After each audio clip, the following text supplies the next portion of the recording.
Padres, docentes y alumnos de una escuela en Concepción decidieron ir a huelga hasta que se repare la institución. Aseguran que vienen realizando reclamos desde hace varios años, sin embargo no han obtenido respuestas.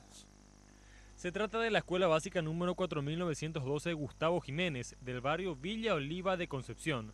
Según los padres y docentes, desde el año pasado que los alumnos deben dar clases bajo un árbol, debido al peligro de derrumbe que mantiene en zozobra a quienes asisten a la institución. Estamos en paro a pedido de los padres. Ellos decidieron en asamblea llevar 2 días de medida de esta naturaleza, y es que nosotros también la acompañamos a los padres. El aula tienen unas pilastras finitas, ¿verdad? Que eso en cualquier momento puede caerse. Y están muy deterioradas ya, ¿verdad? Y son niñitos del primero hasta el quinto grado quienes no tienen aula, ¿verdad? Y son niñitos chiquitos. La escuela cuenta con 180 alumnos, desde el primer grado hasta el noveno.